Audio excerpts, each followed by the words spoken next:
Hey yo, what up gamers? It's Porcupine and I'm back with my annual series of reviewing all of the Best Picture nominated films.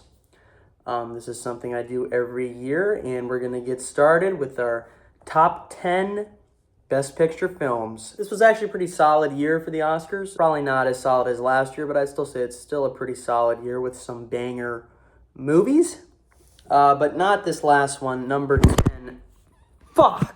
But this first one is trash. Number 10, The Brutalist. This is a film about a Holocaust survivor who is also a architect. And the movie follows him, designing this church for this wealthy man. This is one of those movies where you're just, after it finishes, you're just like, what even was the point of the entire movie? What am I supposed to take away from this at all? Just nothing happens at all of really any significance. There's one kind of significant event towards the end of the movie that just seems kind of randomly thrown in there. There's like a big twist towards the end, and I was just like, why? What is the purpose of this?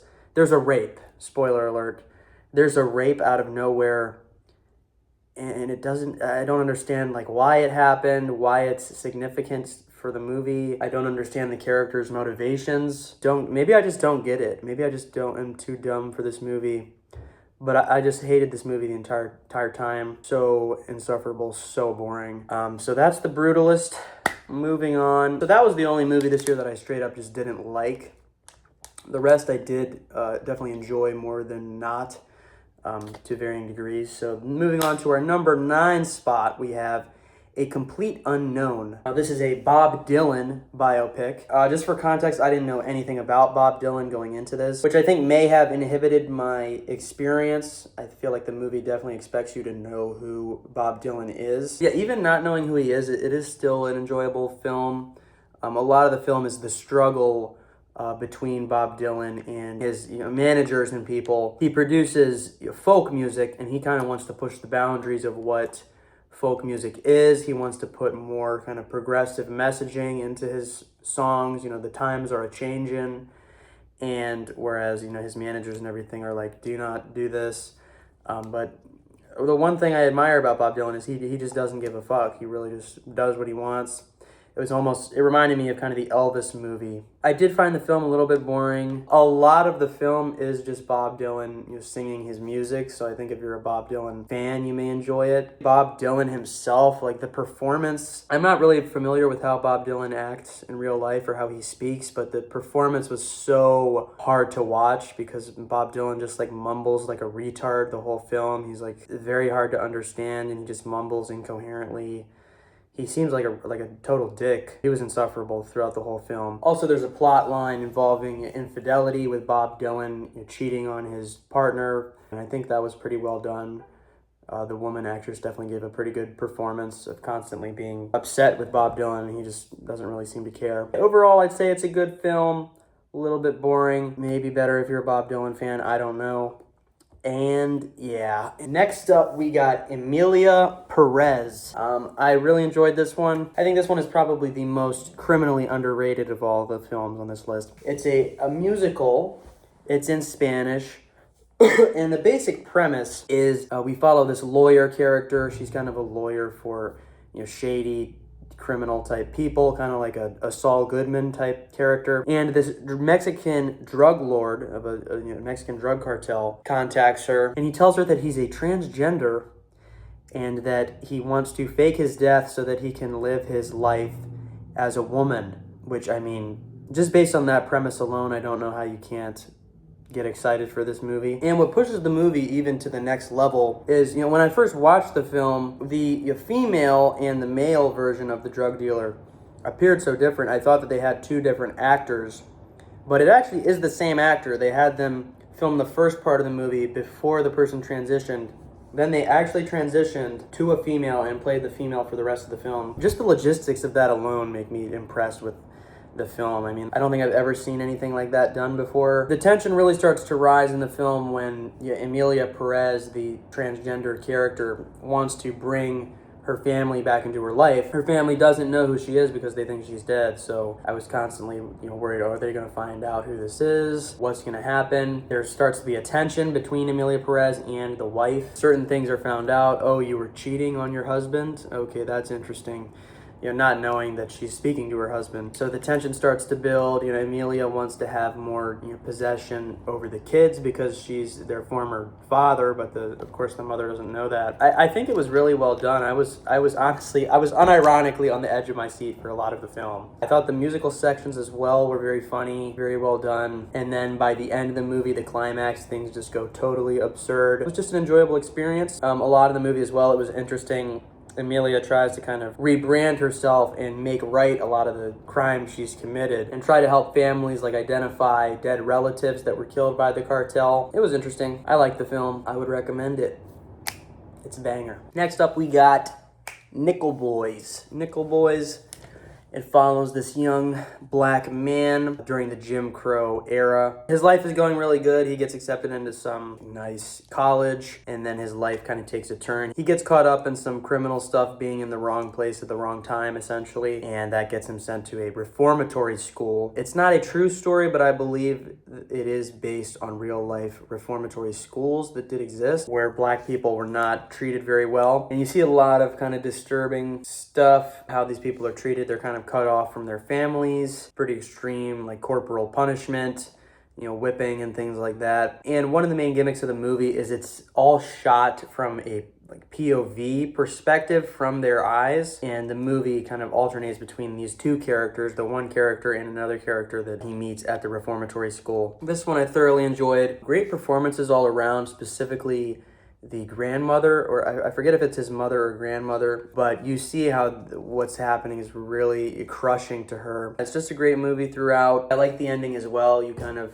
They jump to the future, and you kind of see how a lot of these things are still affecting the person to this day. Next up, we got Conclave. This one's a slapper. Basically, the Pope has died, and the main character has to lead a conclave, essentially a gathering of all the cardinals or people that could be the successor to the next pope, and they have to vote who's going to be the next pope. It's basically Game of Thrones, but instead of a throne, it's the papacy. I thoroughly enjoyed this one. You kind of get to see a lot of the politics that go on inside this conclave, trying to get their preferred candidate elected. And there's a struggle between the more liberal faction of the Catholic Church, people that want to be more accepting of minority groups and LGBT and things like that, and the more traditionalist faction who want to go back to the roots of the Catholic Church and essentially have the Pope only be someone who's Italian, Roman. They want to go back to speaking Latin, and you kind of see the struggle between these two groups and how they try to get their preferred candidate to win. Certain controversies are uncovered about different candidates that causes them to,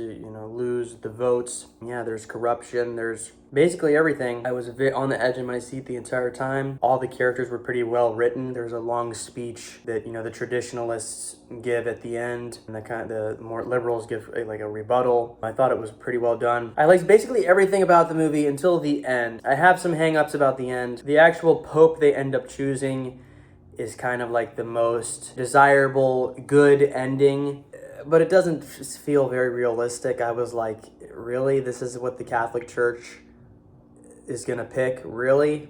Even just based on what we've seen in the movie up to that point, it's I don't believe that these people would choose this. And then on top of that, there's another twist at the end about the new pope that was chosen, where there's something in this person's history that the Catholic Church may not like very much. And the twist is kind of hinted at, but I felt it was pretty unnecessary. I just don't really know why it was even put in there, because we don't even really get to see the consequences of this. I was curious, okay, that's kind of interesting. How is the Catholic Church going to react to this? How is the public going to react to this? But then the movie just ends and we don't really get to see any of that.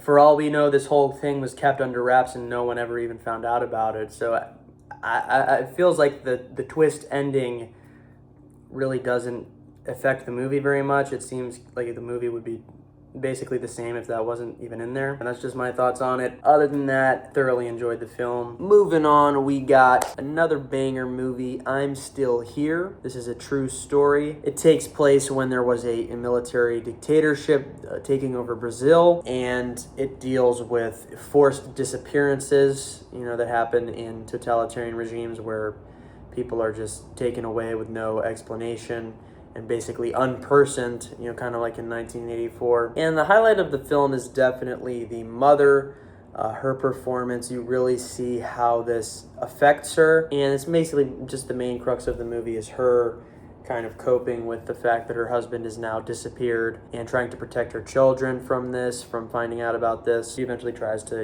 escape. And yeah, it's just a great film. They also show, in the future how this has affected the family. You get to see, her finally getting the death certificate for her husband. Yeah, it's a banger. There is violence against animals as well. There's a dog gets murdered in the movie, so it's a certified slapper.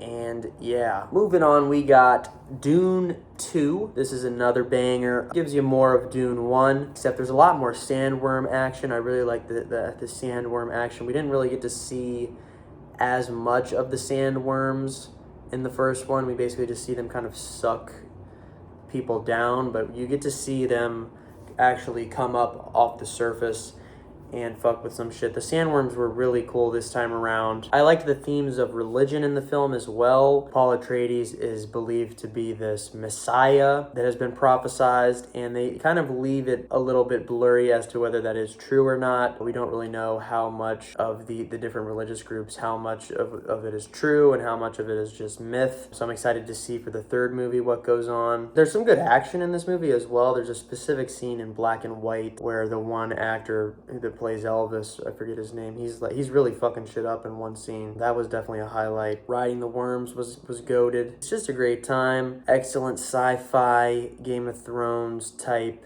action. Now we get to the top three here. These are the really banging, really poppin' films. And starting off with number 3, we got Wicked. I was not expecting to like this one at all.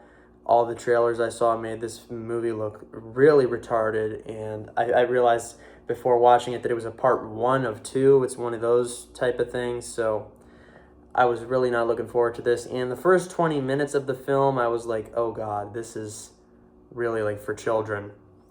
But by the end of the film, I was really into it, fully invested, and I was like, wow, what a spectacle, what a masterpiece. And just to put it in perspective how much I like this movie, I had to piss extremely bad. I was like in physical pain probably for the last hour and a half of the movie. I was actually pinching my cock in order to prevent myself from pissing my pants. And even with that inhibiting my experience, I was still able to thoroughly enjoy the film. I had drinking 2 full Diet Cokes, and it just ran right through me. So yeah, this film is a musical. It's a prequel to The Wizard of Oz, although I don't know if it's actually officially connected to the first film.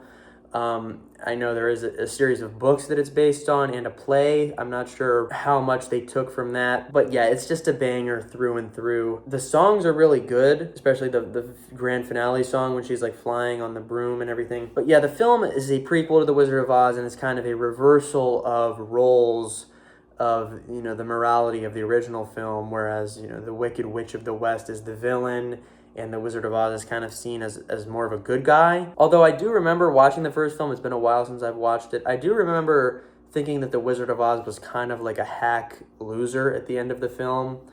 It's been a while since I've watched it, so I'm not really sure, but yeah, the Wizard of Oz is definitely a more sinister character in this adaptation. And yeah, I usually don't really like those types of movies where it's oh, the villain actually was good.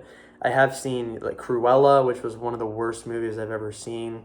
So I was expecting it to be kind of like that, but it was not. It's actually pretty good. One of the main themes of the film that I really enjoyed is the theme of willful ignorance. There's a song about halfway through the movie when this one male character is introduced, the main male character.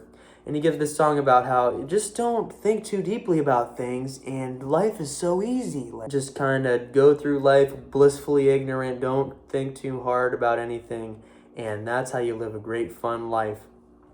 And that really is kind of the main theme of the movie. There's a lot of kind of fucked up shit that goes on, crimes against humanity, or not even crimes against humanity, crimes against the animal kingdom, because there's sentient animals in the Wizard of Oz world, apparently. I didn't remember that from the original film. There's kind of like really fucked up shit that goes on, but the Munchkins really just don't want to think too hard about it. They're like, who cares, just whatever. And the main character actually is concerned about these things.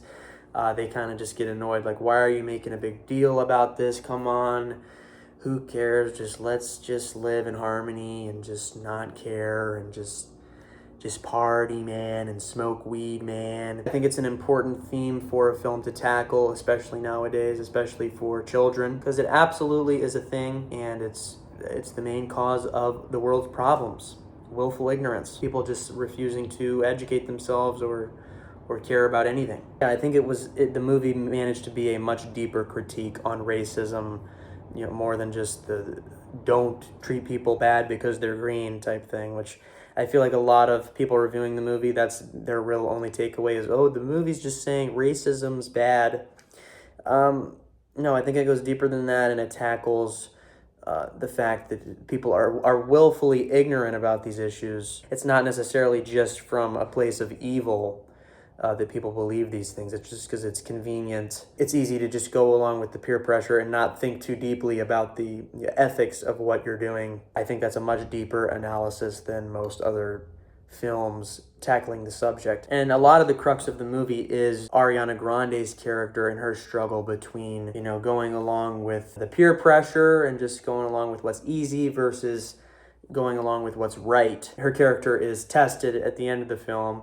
Is she going to side with Elphaba or with Oz? I thought it was very well done. Ariana Grande's performance is stellar. She's like this very ditzy, popular girl who has like the emotional maturity of a 5-year-old, and her comedic timing is just so well done.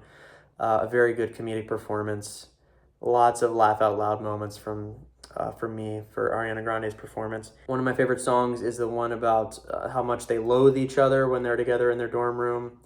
Definitely a highlight, as well as the song at the end, and the song about, not caring and just going with the flow. Just a cinematic masterpiece of a film. Yeah, it's just fucking great. It's fucking great. And by the time she's flying on that broom and they're playing that music, I was like, oh, God, this is cinema. Moving on to our number 2 film, we got Anora. This is more of a comedy film, and it follows a stripper, a Zoomer, stripper woman who meets a very wealthy, Russian, I guess, mobster. I mean, he's not really he's a child of like a Russian mobster type person, very wealthy. And it's a love story. They fall in love and get married. And this starts, big controversy because his family is, the elites in Russia, and him marrying a stripper/prostitute is not a good look. So the Russian mob kind of comes after them and is forcing them to get this marriage annulled. And it is just hilarious throughout the entire runtime. I feel like this film perfectly captured the way people from my generation speak and act. Basically every character, I was like, I know someone exactly like that in real life, especially the 2 main characters. And the main woman character is just so hilarious throughout the whole film. She's just like a very sassy, kind of cunty lady, and the Russian mobsters trying to deal with her and get her under control was just so funny. It never got old. It was just so funny. The main male character was very funny as well, just kind of a stoner, loser kid. And yeah, I enjoyed both their performances. I thought it succeeded as a drama as well, especially at the end. The main character gets kind of a reality check in the end of the film, but because you have viewed the film from her perspective, you kind of are also getting this reality check as well. The main character thinks that something is the case that is not the case, and when reality kind of slaps her in the face, you're left feeling like, oh, well, of course that was the case. How could she have been so naive? But you, because you've been viewing the film from her perspective, also, didn't see this coming and are also slapped in the face. At least that's how I felt watching the film. Yeah, I really liked the ending. It's a very bittersweet ending, but I thought it was the most realistic ending they could have gone with. It's so funny. Just the whole sequence where she's in the house and they're trying to keep her under control and tying her up and everything it was just so hilarious. It's a great film. Moving on to our number one film, it is The Substance. This film might be the most horny film I've ever seen, and that's not a good or bad thing, that's just an observation. The film is very much focused on females feeling insecure in their appearance, especially their aging, trying to look young. This woman is one of these people on these workout tapes that are clearly not real workout tapes. They're just for, horny men. And they're slowly trying to phase her out because she's old, and she's getting hit with this reality that she doesn't look the same as she used to. You really see how this affects her psyche and everything. So she takes this substance that she finds out about, where you create a clone of yourself basically that is a younger version of you. But the catch is that you only switch every week. You have to live a full week as your old self, then live a full week as the younger self, and you can't go over time or else you will eat away at the other person. So there's certain instances where she tries to stay her younger self for longer than 7 days, and now she's facing the consequences. It was a very interesting concept. The film as well, the way that it's shot, the filmography was very well done as well. There's one character in specific where they shoot him at this fishbowl angle to make him look deranged and have cross eyes. Normally in films I barely even notice the cinematography, but this film it really stands out. You can't help but notice it. And there's a lot of kind of unique things they do with the camera that I really enjoyed, that definitely heightened the film more than it otherwise would. It was a really great movie, and you kind of get to see the struggle between the older self and the younger self kind of grow to hate each other, even though they're the same person. They're not supposed to, think of each other as different people. It was just a very interesting movie, and the ending is so great. They go totally absurd with the ending. I want to see more from this director because it's just so great. Hilarious. I loved every second of the film. Very close to a perfect movie, if I'm being honest. It's so good. So that's my list. That's the definitive 2025 Oscars list. No, I did not overrate Wicked. Wicked is a masterpiece. Suck my dick. And yeah, that's basically the video. And peace.